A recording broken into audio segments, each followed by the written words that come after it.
This is Kerry Siders, IPM agent in Hockley, Cochran, and Lamb counties with the Texas A&M AgriLife Extension Service. Today I'd like to cover what nodes above white flower is in cotton and how important that measurement is and all sorts of management decisions that we can make from early bloom to late bloom. The measurement of nodes above white flower is just that. If you'll look at the first position closest to the main stem, we want to find the uppermost white flower. Now right here, very visibly, we see a pink flower.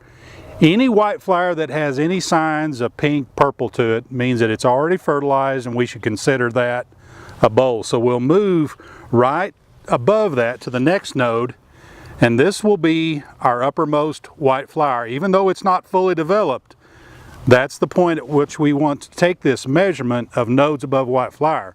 So we begin to count. This will be 0. We go 1, 2, 3, 4, 5. We stop either at the terminal or the uppermost fully developed leaf where it has an attending square. So this plant has 5 nodes above white flower. And I wanted to show you this 5 nodes above white flower.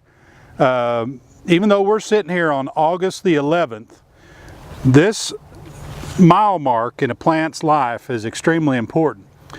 Of course, early bloom, we may have as many as 7, 8, or 9 nodes above white flower, and that kind of gives us an idea of how much horsepower that plant has in development of that cotton crop.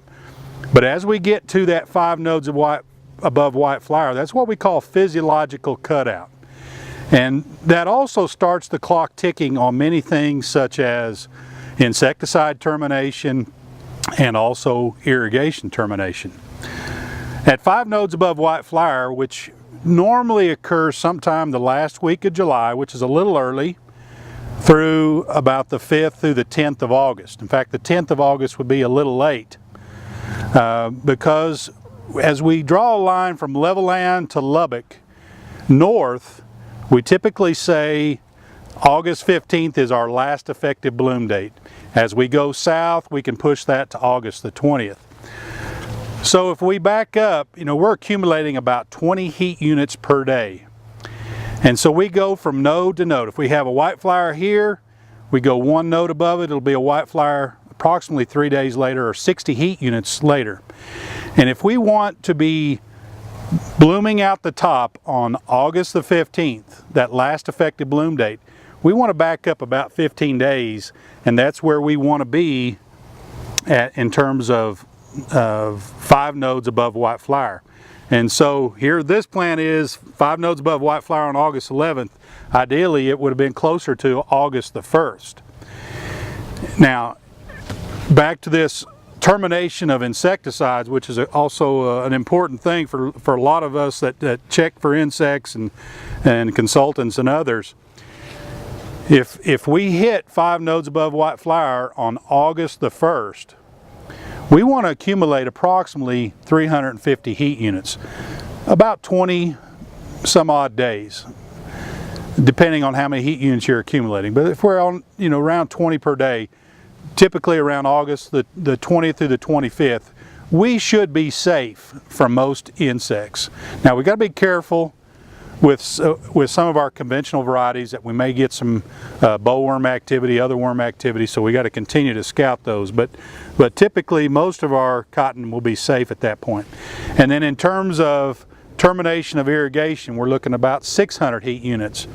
And so now that takes us another 20 days past that. So normally around September 5th, we can pretty well terminate most irrigation.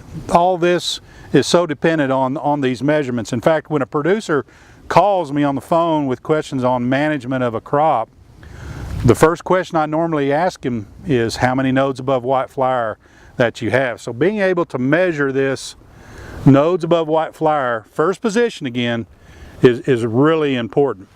Another thing this time of year, and like I mentioned, it's August the 11th, if I've got a producer that has 5 nodes above white flower and I'm really wanting him to close in much quicker. It may be sitting here growing in the terminal at the same pace at which it's flowering.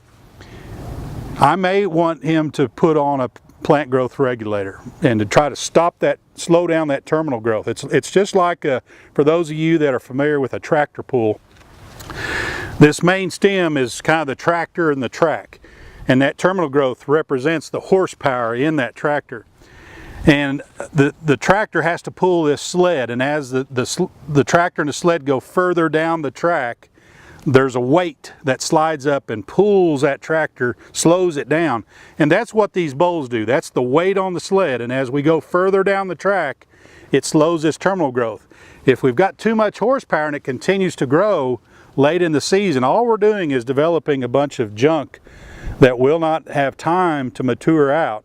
After August the 15th through the 20th, we lose too much heat units after that point. So there again, we may want to slow this terminal growth, that vegetative growth, and redirect more of that into reproductive growth. So nodes above white flower is an important management physiological state to determine, to help in a lot of these decisions.